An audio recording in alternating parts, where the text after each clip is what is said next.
하나님의 사랑이 여러분과 언제나 함께 하심을 믿습니다. 이제 본격적으로 여름이 되어진 것 같습니다. 아침 기온도 많이 올라가고 있는데요.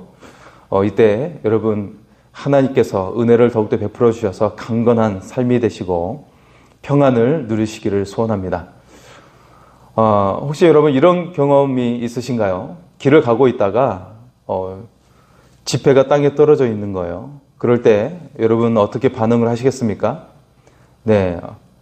지폐가 떨어져 있으니까 웬 떡이냐 하고 바로 주머니에 넣을 수도 있겠죠.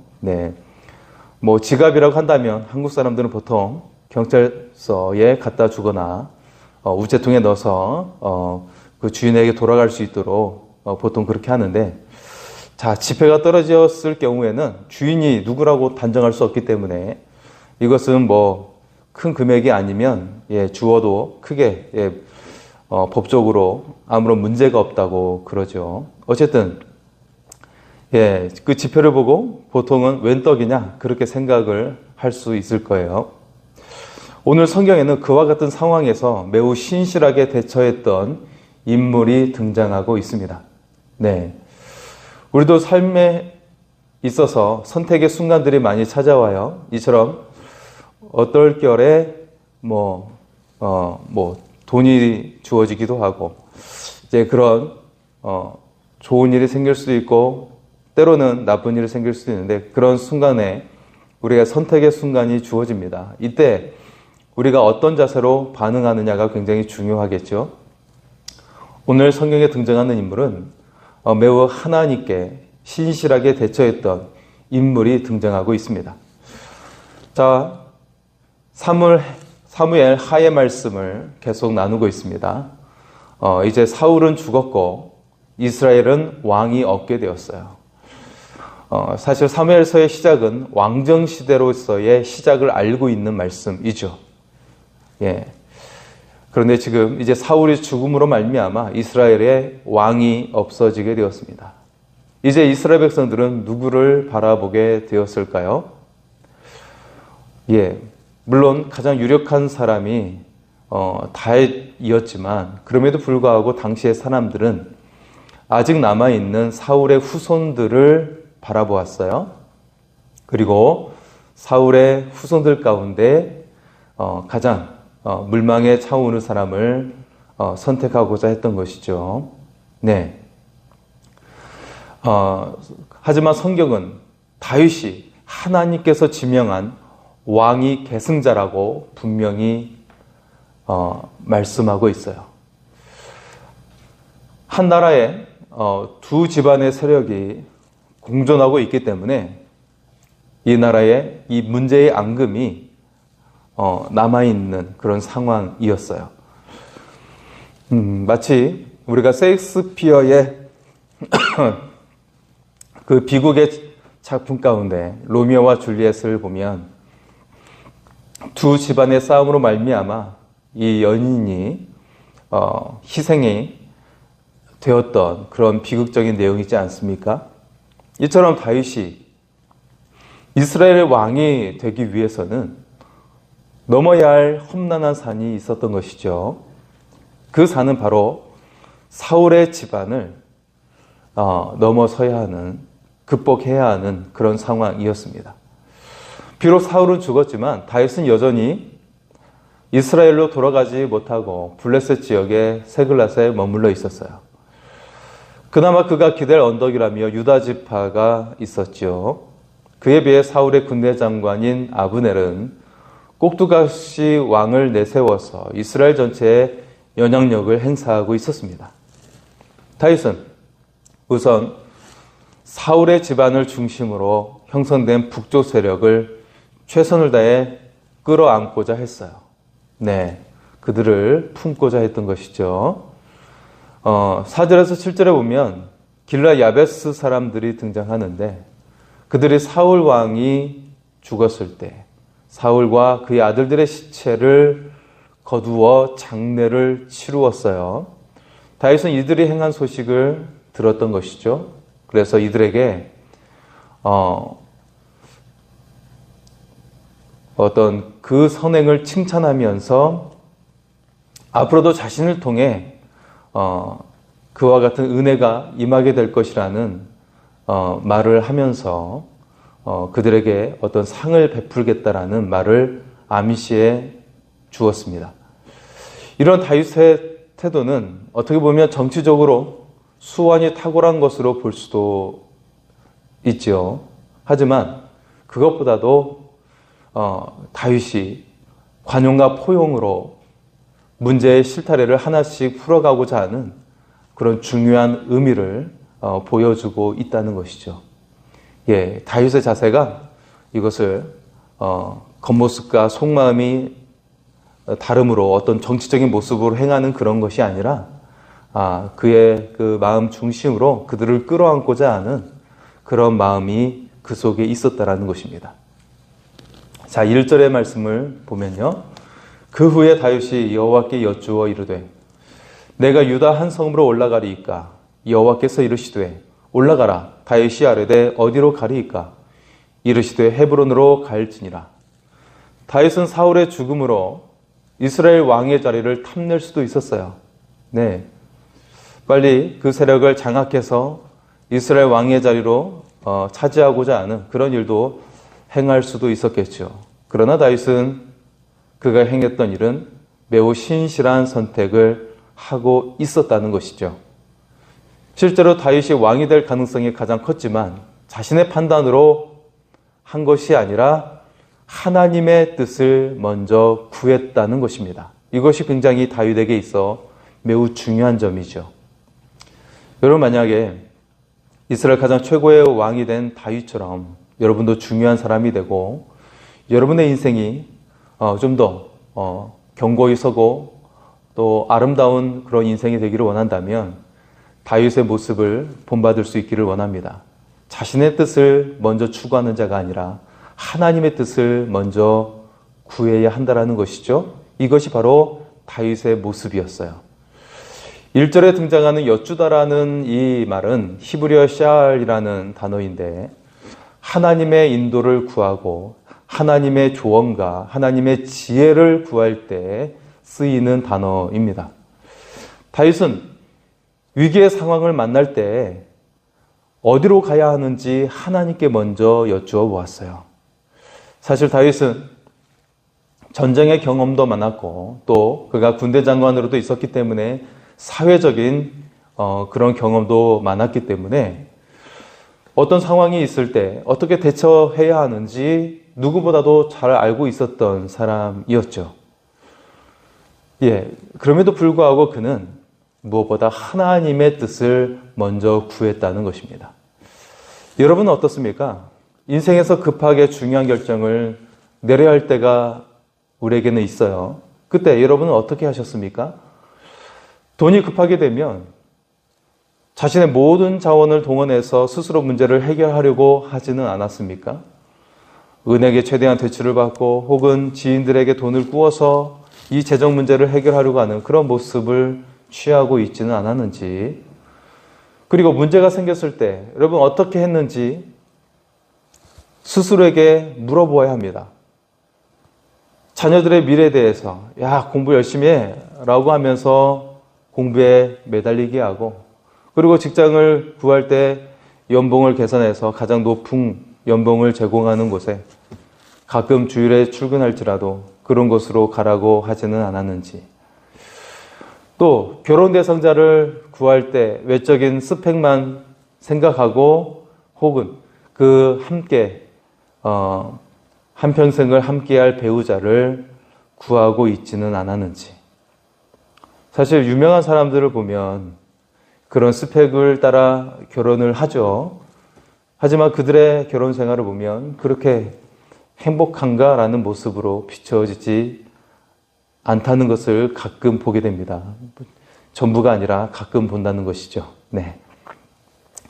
자, 그리고 또한 가족이 병마로 고생할 때 병 낫기를 마음속으로 정말 간절히 구하고 있고 그렇게 힘쓰고 있지만, 여러분, 하나님께서 이 고통을 주시는 이유가 무엇인지 물어보신 적이 있으십니까? 왜 지금 문제가 해결되지 아니하고 이 문제가 우리를 올가매고 있는가?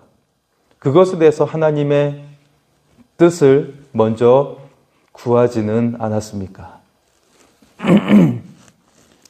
이처럼 우리는 스스로를 돌아보아야 합니다. 다윗은 자신의 앞으로의 운명을 전적으로 하나님께 맡겼어요. 이처럼 그가 자신의 인생을 하나님께 맡길 수 있었던 이유가 있었죠. 그는 어릴 때부터 하나님께서 자신의 생명을 보호해 주시고 자신의 삶을 인도해 주실 하나님이신 것을 분명하게 확신하고 믿었어요. 그가 목동으로 있으면서 이 양을 돌보는 그 처지에 있을 때, 그 맹수로부터 그 양을 지켜야 할 때, 정말 목숨을 걸고 양을 지켜내는데 하나님의 도우심을 힘입어 맹수로부터 양들을 지켜냈던 것이죠. 양들은 물론 자신의 생명도 그렇게 하나님의 인도하심과 보호하심으로 지켜낼 수 있었던 것입니다. 그런 확신이 계속 쌓이고 쌓여서 지금도 이 전쟁의 상황 속에서 다윗은 하나님께 먼저 구하고 있었다는 것입니다. 때문에 다윗은 자신의 이후의 삶도 책임져 주실 것을 믿고 있었다는 것입니다. 우리가 하나님과의 관계 가운데 하나님의 주권에 맡기기 시작할 때 우리는 알 수 없지만 하나님께서 그 얽혀있는 실타래를 하나씩 풀어주시고 계심을 믿습니다. 지금은 당장 눈에 보이지 않지만 하나님께서 그 실타래를 풀어내고 계신다는 거예요. 그 하나님을 신뢰할 때 하나님은 그렇게 행하십니다. 그 하나님을 여러분 신뢰하시기 바랍니다. 전적으로 의지할 수 있기를 소원합니다. 다윗은 하나님의 말씀대로 시글락에서 유다의 땅으로 가게 되는데 헤브론을 중심으로 해서 그의 거처를 옮기게 됩니다. 헤브론은 산지에 있는 지역이에요. 적을 방어하기에 유리했고 주변에 20개 이상의 샘들이 있었기 때문에 그곳에 거주하기에 매우 적합했습니다.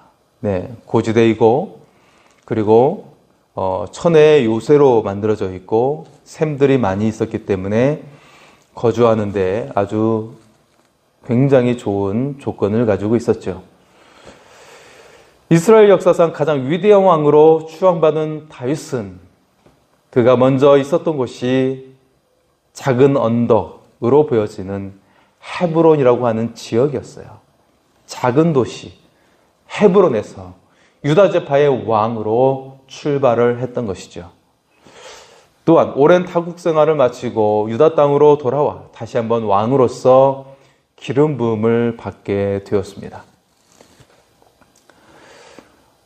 그리고 이스라엘 온 장로들에게 이후에 또 그들에 의해서 다시 한번 왕위 즉위식을 하면서 기름 부음을 받는 그런 일들을 하게 되었죠. 그것은 5장 3절에 등장합니다. 이스라엘 다윗은 한 번이 아니라 3번을 통해서 이스라엘 전체의 왕으로 세움을 받게 되었어요. 그때마다 기름 부으심을 받게 되었죠. 다윗만한 왕이 없었기에 일찍이 왕이 될 수도 있었어요.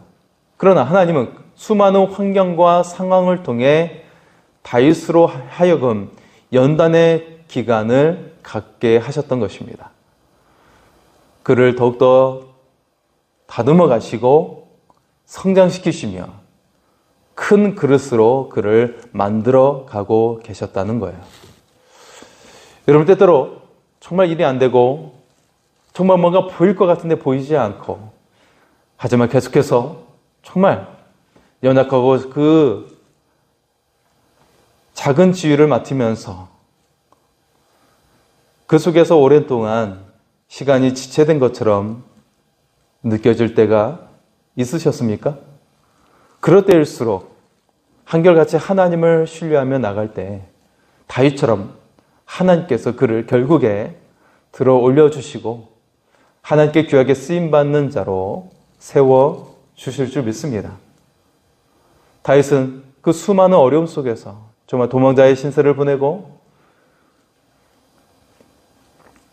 그리고 자신의 조국을 떠나서 블레셋 땅에 거주해야 했고 때로는 자신의 조국인 이스라엘과 싸워야 되는 위기 속에 있었을 때도 그 수많은 어려움 속에서 또한 자신의 가족들과 자신이 거느린 군대의 가족들이 모두 아말렉에 의해서 붙잡힘을 당하게 되었을 때 참담했던 심정 뿐만 아니라 그 자신의 군대가 자신을 그로 인해서 죽이려고 했을 때 다윗의 그 무너진 심정 너무나도 많이 있었습니다.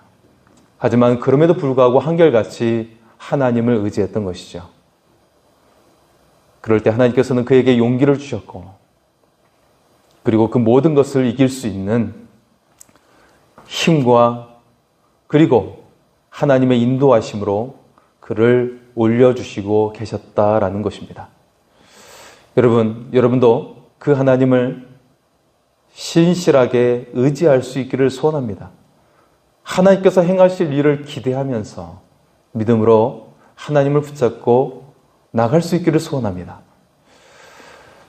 자, 이처럼 다윗은 연단의 기간을 가졌고요. 이로써 유다 지파를 대표하는 다윗의 집이 세워지고 또 북쪽에는 베냐민 지파를 대표하고 있는 사울의 집이라고 하는 각각의 세력으로 뭉쳐지고 있었어요.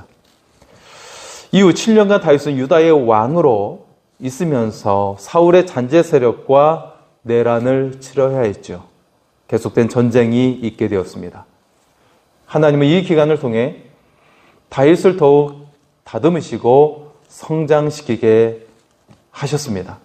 다윗은 더욱더 하나님을 의지하는 시간을 가지게 되었죠. 그래서 다윗에게 여명의 빛이 발하는 시간이 되어지고 있었습니다. 다윗은 지속적으로 하나님의 역사를 경험하고 있었던 것이죠. 사무엘의 어머니 한나는 이런 고백을 하였죠. 여호와는 죽이기도 하시고 살리기도 하시며 이처럼 하나님의 섭리를 믿고 의지했던 거예요.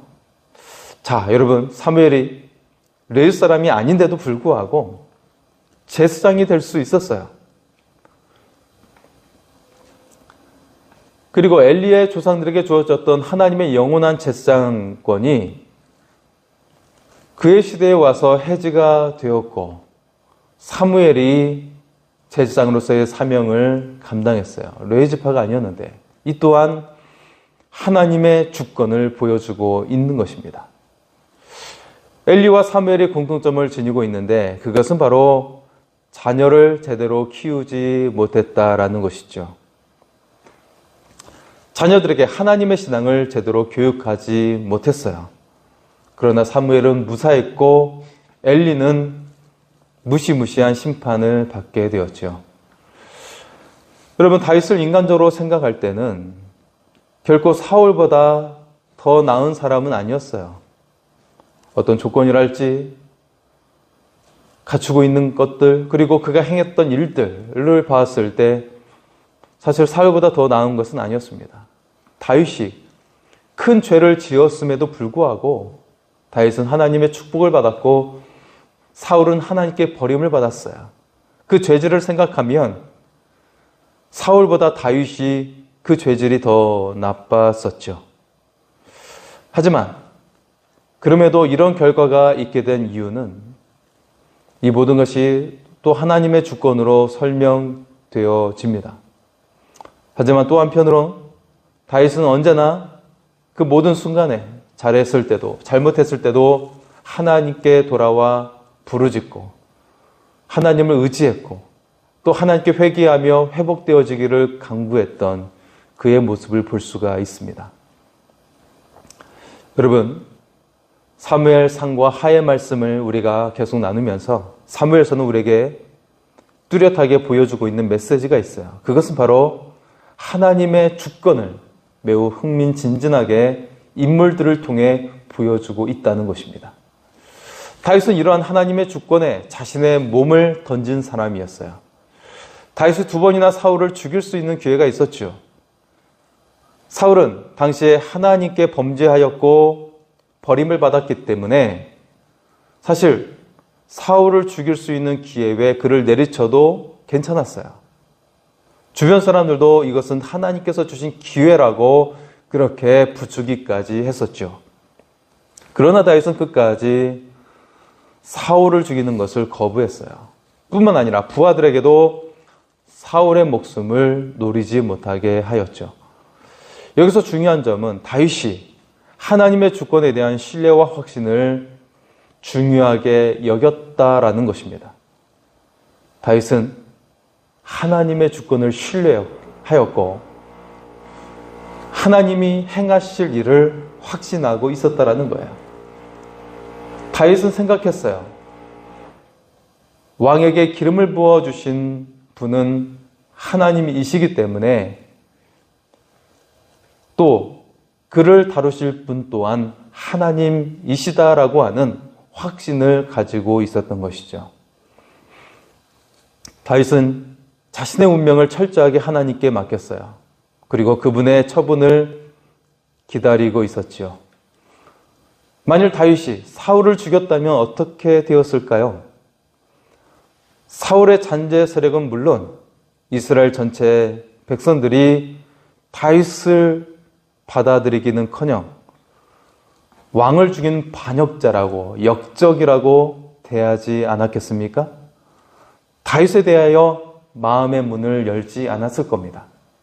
뿐만 아니라 다윗에게 있어 사울은 아내의 남편, 아내의 아버지, 즉 장인어른이었고 그리고 또한 그의 가장 친한 친구인 요나단의 아버지였습니다. 따라서 스스로 원수를 갚는 일은 정말 받아들일 수 없는 상황이었고 또 관계였던 것이죠. 여러분, 오늘 말씀을 통해 우리의 인생을 디자인하시는 하나님을 더욱더 의지할 수 있기를 소원합니다. 당장은 앞이 캄캄하고 보이지 않지만 그럼에도 불구하고 하나님을 의지했던 다윗처럼 결국에 그의 인생을 세워주신 하나님의 손길, 그 하나님을 우리가 온전히 신뢰하며 의지하며 살아갈 수 있기를 소원합니다. 다윗처럼 하나님의 섭리와 주권을 신뢰하며 살아가기를 소원합니다. 하나님께서 여러분의 인생을 아름답게 만들어 가실 줄 믿습니다. 하나님의 크신 은혜가 임하는 저와 여러분의 삶이 될 수 있기를 소원합니다. 우리 시간에 좋은 일이 있으리라. 우리 하나님을 아버지라 고백하며 오직 하나님을 신뢰하며 살아가는 저와 여러분이 되기를 원하며 같이 찬양하고 하나님께 기도하겠습니다. 좋은 일이 있으리라.